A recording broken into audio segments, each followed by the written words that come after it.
मैं हूं अभी वृंदावन में और स्वागत करता हूं आपका एक बार फिर से एक नए वीडियो में।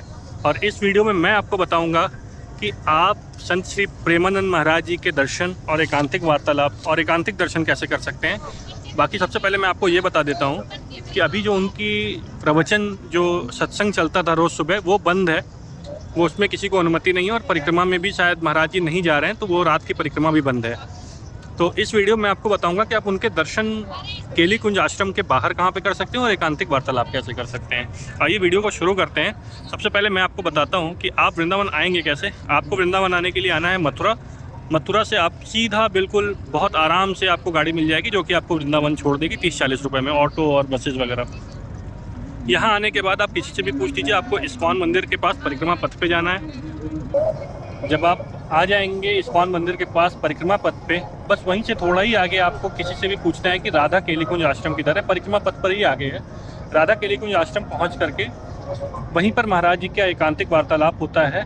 और उसी के थोड़ा सा आगे एक स्थान है सोबरी कुंड उसको बोलते हैं, वहाँ पर महाराज जी आजकल दर्शन देते हैं सुबह के समय में।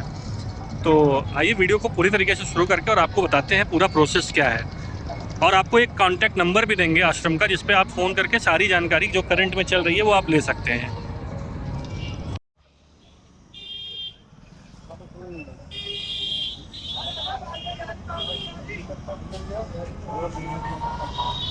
तो दोस्तों अब हम यहाँ सामने से आए हैं अटल्ला चुंगी से हो करके चैतन्य महाप्रभु मार्ग से गौरी गोपाल आश्रम की तरफ से। और ये जो चौराहा आप देख रहे हैं,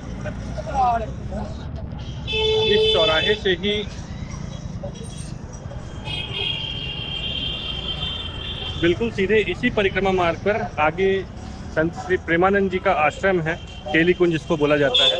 आज आपको वहाँ का सारा केली कुंज आश्रम का सारा जो दर्शन है वो करवा देता हूँ और करवाऊँगा वहाँ पे दर्शन आपको। और उसके साथ ही जो दर्शन का प्रोसेस है महाराज जी का वो भी बताऊँगा। और फिलहाल ये देखिए, ये परिक्रमा पथ है और सामने चैतन्य महाप्रभु मार्ग जो सीधे अटल्ला चुंगी को चला जाता है। ये रास्ता सीधा यमुना जी जाएगा चीर घाट की ओर। सामने जो रास्ता है वो आप देख रहे हैं, वो रास्ता सीधा आपको लेकर के चला जाता है इस्कॉन मंदिर और प्रेम मंदिर के लिए। तो अभी हम चलते हैं परिक्रमा मार्ग पर आगे और यहीं से आपको केली कुंज में श्री प्रेमानंद जी के आश्रम के दर्शन भी कराएंगे। दोस्तों हम आ चुके हैं अभी केली कुंज आश्रम के अंदर रास्ते पर।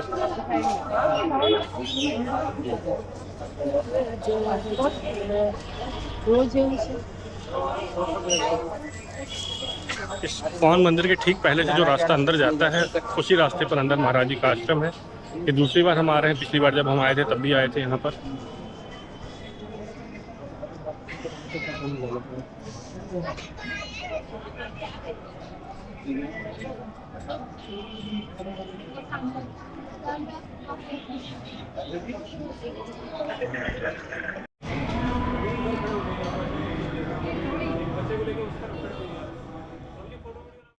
अंदर परिक्रमा पथ के अंदर आकर के यहीं पे महाराज जी का आश्रम था। और अब हम आपको बताते हैं कि महाराज जी के दर्शन और एकांतिक वार्तालाप का क्या नियम है।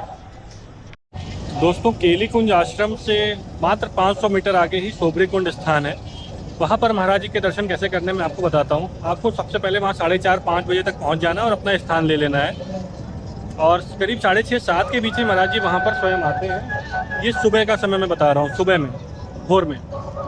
और महाराज जी वहाँ पर आते हैं 6:30-7 बजे के आसपास। तो वहीं पर वो सबको दर्शन देते हैं। ये एक कॉमन तरीका है जिसमें सभी लोग दर्शन कर सकते हैं। वहाँ बहुत लोग जाते हैं, बहुत भीड़ होती है।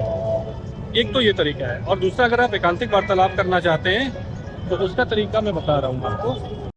दोस्तों जो महाराज जी का एकांतिक वार्तालाप और एकांतिक दर्शन है उसका मतलब ये होता है कि उसमें बहुत कम चुने हुए ही लोग होते हैं, जो सिलेक्टेड होते हैं वही लोग उसमें जा पाते हैं। और सिलेक्शन के लिए कोई पैसा या कोई ऐसी चीज़ नहीं है जिसका कोई प्रोसेस हो।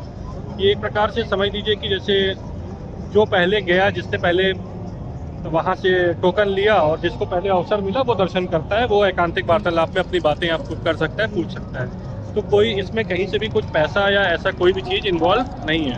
तो दोस्तों अब जब आपको एकांतिक वार्तालाप या एकांतिक दर्शन करना है तो उसके लिए पहले आपको राधा केली कुंज आश्रम पहुँचना पड़ेगा।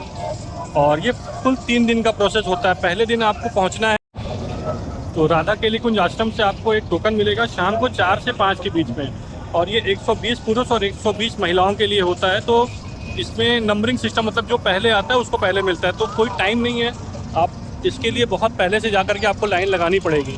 ऐसा नहीं है कि आप सीधा 4 बजे जाएंगे और आपको 4 बजे टोकन दे दिया जाएगा, ऐसा नहीं होता है।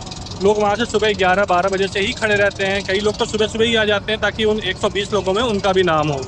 फिर अगले दिन सुबह 8 बजे आपको जाना होता है, दूसरे दिन, उस दिन नहीं, दूसरे दिन सुबह 8 बजे आपको जाना होता है और वहाँ से एंट्री रसीद प्राप्त करनी होती है, और उसी समय अपना प्रश्न भी आपको देना होता है, जो प्रश्न आप महाराज जी से करना चाहते हैं। और उसके बाद वहाँ पे सेलेक्ट होने के बाद फिर तीसरे दिन प्रातःकाल 5 बजे, सुबह 5 बजे आपको महाराज जी से एकांतिक वार्तालाप और एकांतिक दर्शन की अनुमति दी जाती है। तो ये कुल 3 दिन का प्रोसेस है और कई बार इसमें आपको सेलेक्ट होने में, या ये समझिए कि आपका पूरी चीज़ें कंप्लीट होने में 3 से ज़्यादा दिन भी लग जाते हैं। तो ये है महाराज जी से मिलने का या एकांतिक वार्तालाप का पूरा प्रोसेस दोस्तों।